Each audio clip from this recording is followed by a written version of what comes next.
Welcome to the first episode of the Chuckle Hut. My name's Jeremiah Broderick. Got a bunch of wonderful comics for you tonight. I'm pleased to welcome our first comic. He's a good friend of mine. Please welcome Richard Raya.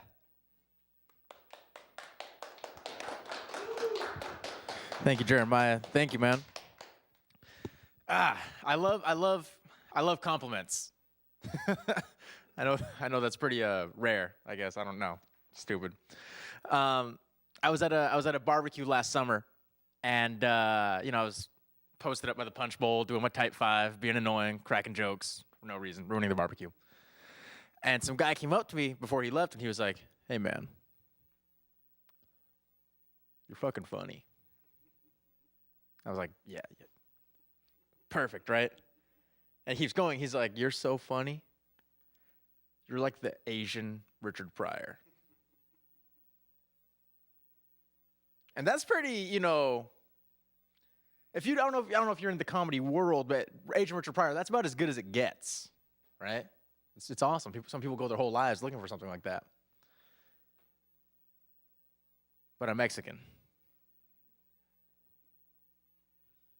Now, look, obviously I'm not going to I'm not going to reject Asian. I'm not going to correct him.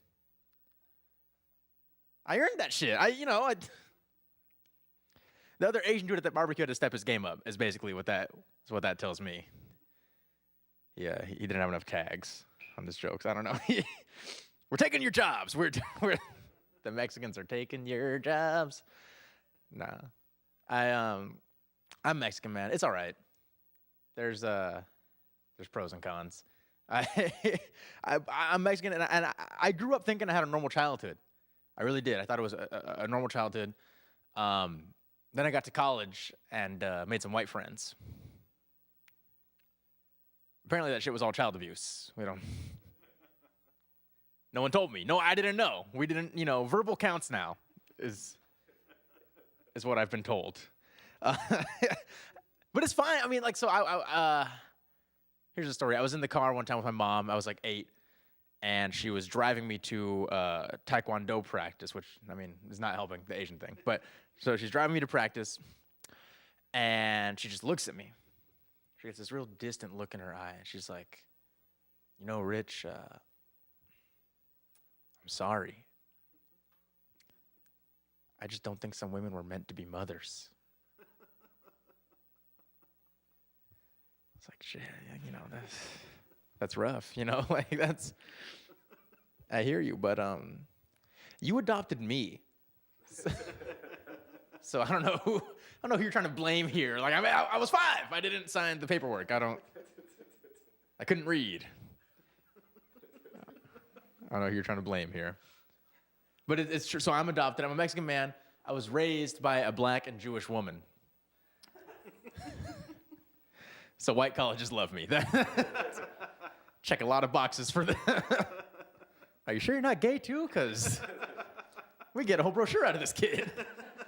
It's a gold mine. I love that the whole brochure is just me like different cultural wear. Stupid.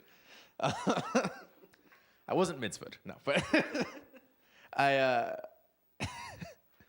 don't know, man. It's true. I got to college. People were trying to you've suffered a lot of trauma, like generational trauma. And I get it, but I don't like thinking about my childhood that way. I really don't. To be honest, I'm glad for how my mom raised me, because I think it made me a better person, like a more sensitive and empathetic person. I hope, right? That's what I've been telling you guys. But it's just I feel like my mom was trying to teach me lessons before the rest of the world had to teach me those lessons on how to be a good person. And I feel it. I'm glad I was raised that way, because what's the alternative? What's the alternative? You guys ever had to interact with a white guy? Like a happy, both of his parents are still in the picture, just like a happy-go-lucky white dude. They don't shut up. I don't know, man. They just, they got a lot to say, got a lot to share. That's fine, I don't know. I think my mom was trying to teach me this lesson. This is a lesson that the world really teaches you, but white parents, you guys sort of shelter your kids from. And that lesson is, you don't matter. Obviously, yes, we as a people, as a society, we matter, but you You, Bob, you, Jim, your feelings, no. They don't matter, right? But a lot of white kids, you grow up thinking that you matter. That your words matter, your opinions matter, Like, you know how many white podcasts there are? Just like hour and a half, no restraint.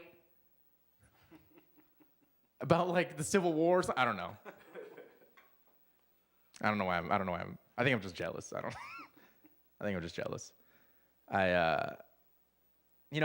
Someone came up to me after a show like a month or two ago, and they're like, "Yeah, man, you're fun, you're good, but I wish you would do less racial material." I was like, "Yeah, me too."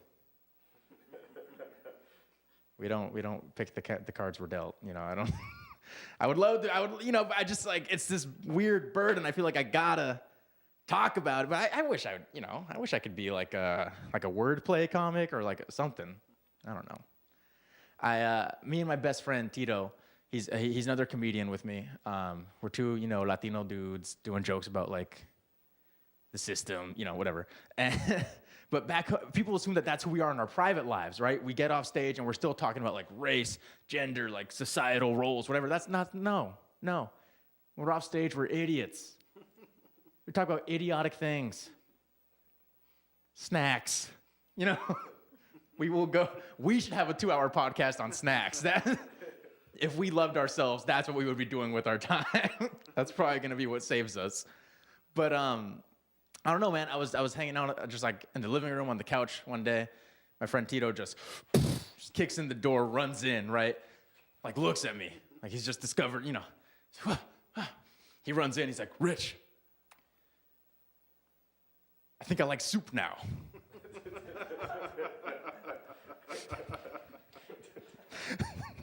It's like, word. It's like, "Yeah, I think soup's it's my new thing." Everyone needs a thing. Soup's gonna be my thing. I don't know. That's my favorite joke, and I didn't write it. That's real. He likes soup now. Stupid. I'll let you guys go with this. I think it's just interesting seeing these things get talked about in media, right? Like race and identity. I feel like we don't talk about them enough in the media. And for example, Oscars just passed. Black Panther was just up for the Oscars, right? I think it was well deserved, even if it didn't win, Best Picture. And I think that we really changed the game. For a lot of people, changed, and everyone wrote articles about it, like Black Panther changed the representation game, and I was like, yes, finally, like things are sort of, shifting because not only did it tell like it had a diverse cast, obviously, but it told a diverse story. It told a story that people hadn't seen a lot of yet. And I thought that everyone was sort of on the same page as me, but then 6 months later, another headline, "Crazy Rich Asians. Black Panther for Asians." Like, I don't really know if that's the same. I don't really know if it's the same thing. I think you're sort of paying attention to like one factor, and that's not really what I would, I mean, I guess I shouldn't be complaining. I got to watch the Mexican Black Panther, Coco. That really made me feel represented, that really it was important for my people. Me and my skeleton family really felt represented by Coco. No, I don't know, because I think it's more complex than that, right? It's like you can have a representative cast, but sometimes not a representative story. And honestly, sometimes the opposite is true. You can have a pretty, white cast, but the story still resonates with a lot of people, right? Like X-Men, a lot of shit like that. For me and my family, that movie is Elf. We love Elf. We watched that in July. That is like the movie. It's the tradition. It's like, "Oh, it's hella hot outside. Put on Elf, man." Like, we love that movie. And it's my dad's favorite movie. My dad is like a classic, born in like Southern California, grew up in Stockton, like got the arm tattoos, super Chicano, old school gel home, total classic, stereotypical Mexican dude. He loves that movie, man. And we'll put on Elf, and we'll be watching it. And there'll be that part where Buddy ruins Christmas for the second time. Buddy starts to run away. And he's writing his like farewell letter on his Etch-a-Sketch. And he's like looking out over the Brooklyn Bridge, and he's like, I realize I don't belong here, but I don't belong anywhere.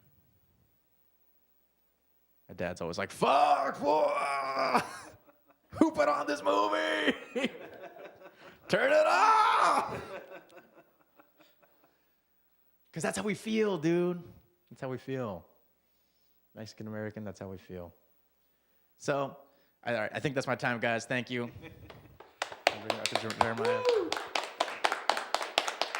Hooray, everybody. Thank you for coming out. I'm pleased to welcome our next comic. Please give it up for Alex La.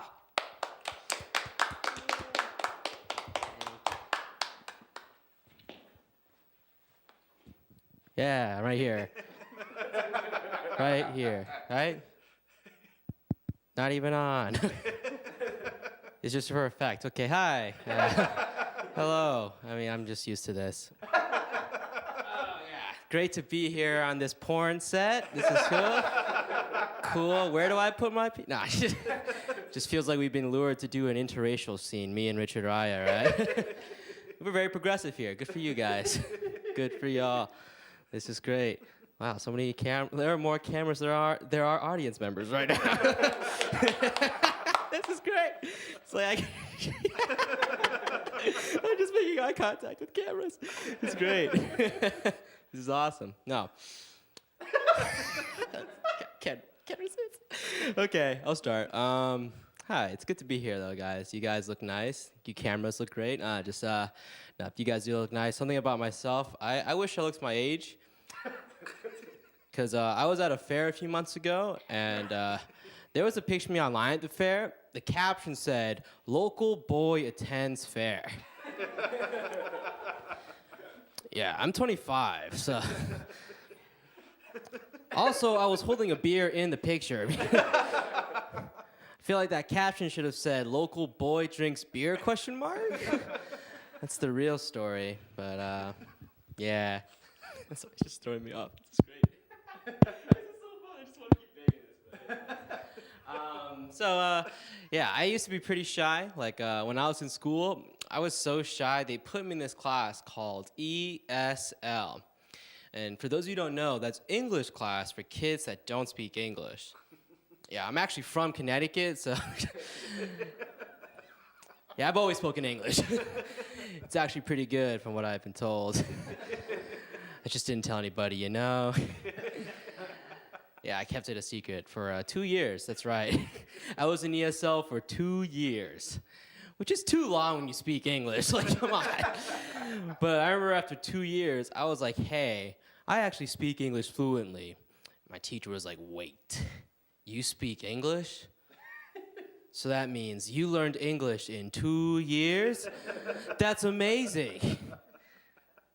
Yeah, so they gave my ESL teacher a promotion, and I stayed in ESL another year.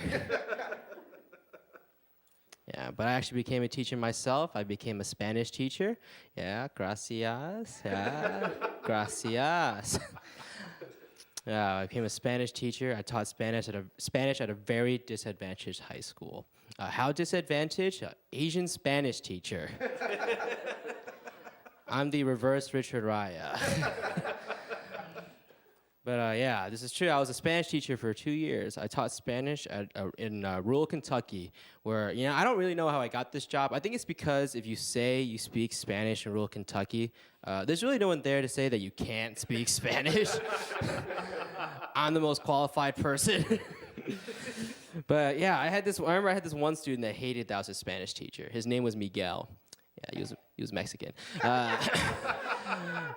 hated I was a Spanish teacher. He was really pissed. I remember one day he was like, "Hey, Senor La, how would you like it if I taught you karate?" And I was like, "Do you know Miguel? Do you know karate, Miguel?" He was like, "No." I was like, "Bueno, Miguel, yo sé karate y hablo español. Así que vete al carajo." Which in English translates to, I speak Spanish and I know karate. Yeah, so fuck you, Miguel. Yeah, I showed him, right? Yeah, so I am no longer a teacher. Yeah, they hired Miguel. They're doing way better. But teaching was it was interesting. You know, I'll never forget. It's just I was 21 when I started teaching, which is too young. You know, you just don't really think about. You don't. It's too young. You don't see yourself as an adult figure. Like I remember I saw these two kids fighting in the hallway, and I thought, ooh, someone should do something. And then I realized, holy shit, I should do something. And I just remembered in our like little orientation meeting, you know, we had two admin that explained the rules of what to do when two kids fight, and they both had very different opinions. The first one went up and was like, do not touch the kids. And then the second one went up and was like, get in between those kids. Like, just, and so basically, she basically went with like, follow your instincts. That's what she was trying to say. Like that, her instinct was to fight, and my instinct was to watch and make bets about who's gonna win. But you know, good instincts. I won a lot. I'm a good picker at fights, guys. I mean, Jamisha, man, she got strength. But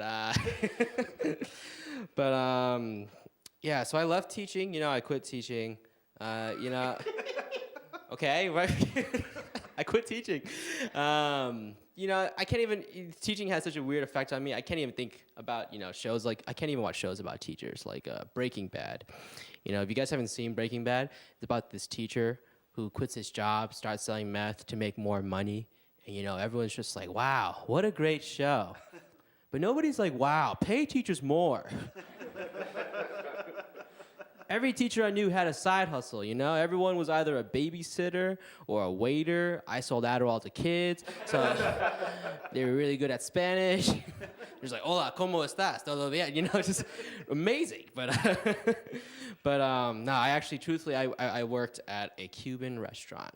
Yeah, it was an interesting experience. You know, I was the only non-Cuban employee.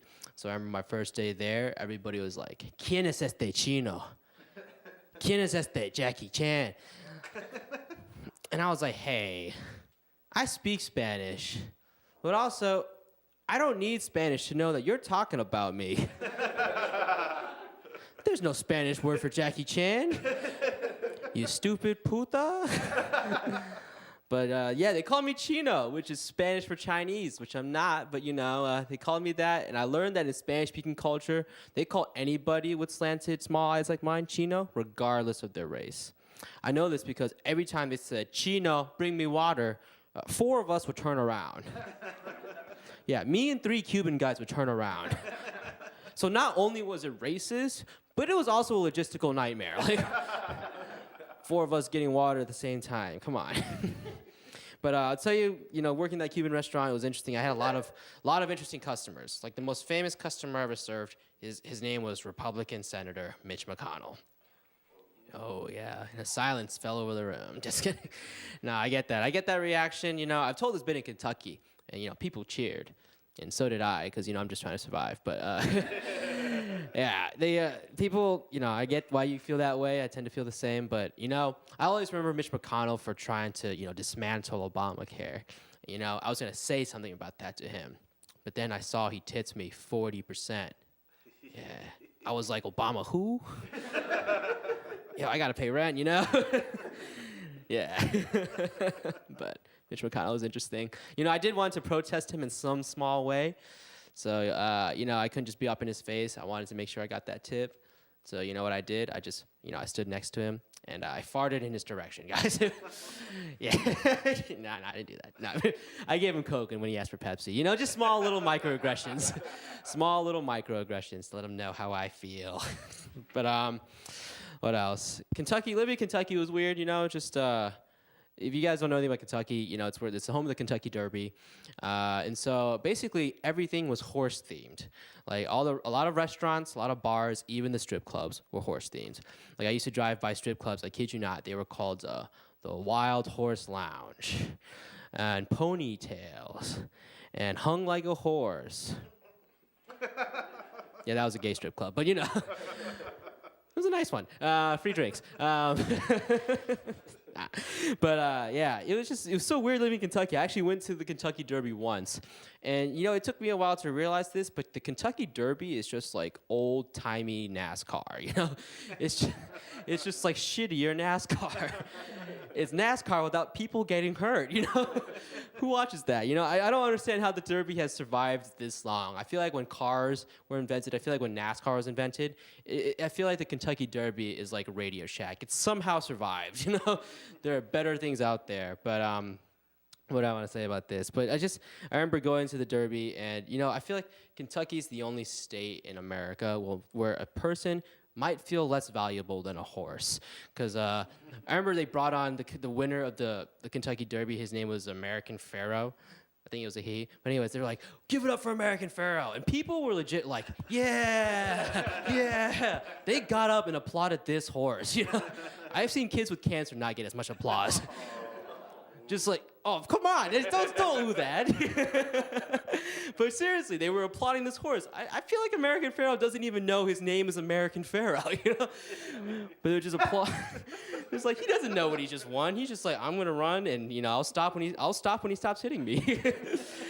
But yeah, it's crazy, the horses in Kentucky Derby, I found out they have their own personal everything. They have their own personal doctors, their own personal nutritionists, personal lawyers. Don't know why a horse needs a lawyer, but yeah, it's crazy. I'm my own personal everything, but all I think about is just hope that you don't go missing on the same day as one of those horses, because they will rescue that horse. But oh, there's a little TV there. I can see myself. That's cool. I'm sorry. I have like ADD sometimes. I can't help but notice these little things. But Kentucky. Kentucky. Go there someday. Maybe you'll like it. But what else? So I'm a Vietnamese descent. My dad's he's from Vietnam. He's lived in America for like the last 40 years, and he's never gone back once. Not even once. I remember one day I asked him, "Hey, Dad, why haven't you gone back to Vietnam?" And I kid you not, I'll never forget this. He was like, "Son, America is the only country with free refills." I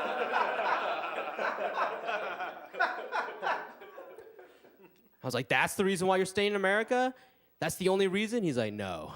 There's also buy one, get one free, Black Friday, President's Day mattress sale, There's so much stuff in America you can get for cheap, That stuff doesn't exist in Vietnam, It's just, if there's a President's Day mattress sale, that's where they go and take your mattress, No, that's a dictator joke. Okay, cool. It's a dictator joke. But yeah, I'm just imagining, it's just changed my perception of my dad. I imagine my dad arriving here in 1975. He's like my age. He's just going to a McDonald's. He goes to the cashier and he's like, "Hey, can I have another Coke?" The cashier's just like, "It's free refills." He's like, "What?" "It's free refills." "I'm sorry, what? What is..." My English is not good. "What is free refills?" "Oh, it means you can get another drink for free." "I'm never going back to Nam." "This is my home now." And he just goes to the soda machine. And he's like, "Oh, beautiful Spain." It's just the tale of a young immigrant. Discovery of free refills. I think that's why we always got McDonald's every Friday. But yeah, it's just crazy. My dad, his story. My mom, on the other hand, she came much later. My mom, she does not want me to go back to Vietnam ever. She would be so mad if I went to her home country. And she told me, "It's because, son, there are a lot of beautiful women there that will trick you into thinking they love you." And it really upset me that my mom thought I didn't have the wit or the resistance to resist beautiful Vietnamese women. But then I realized she's right. It's for my own good I stay here. I was like, "What makes you say that, Mom?" And she was like, "Son, how do you think I met your dad?" But what else? What's my time, Jeremiah? You're like 12 minutes. I'm like 12 minutes? 12 minutes? Really? Oh, man. Okay, so what else? I love the band Journey, guys. I love Journey. Journey. Love Journey. Smooth transition. You guys like Journey? Cameraman, are you allowed to make noise? Yes. Do you guys like Journey? No? All right, hold on, time out. We're about to get what? Just kidding. I love Journey. All right, it should be all of you. All of you should love Journey. All right, I'm gonna tell you the backstory to Journey. If you guys don't know the backstory to Journey, the original lead singer Steve Perry, he left Journey, and so what they did in order to find a replacement, they went on YouTube and they typed in Journey cover band on YouTube, and they found a video guy named Arnold Pineda from the Philippines, and then they emailed him, "Hey, do you want to join Journey?" ? Which is like some crazy sounding spam mail, right? Join one of the greatest rock bands of all time? Come on. But what's even crazier, he actually does it. He moves from the Philippines to America, which means he fills out a visa application. And under occupation, he wrote down Journey. How long are you staying? Forever. Craziest visa application ever. It's such a crazy story to me because, I've sung a lot of karaoke. I bet there's a video of me online somewhere singing karaoke. Can you imagine if one day I just got an email that was like, "Hey, man, do you want to be Pitbull?" Because we saw how you sang Fireball. Yeah, you know what? I think I'm going to give it back to your host, Jeremiah. Or we're done. I don't know.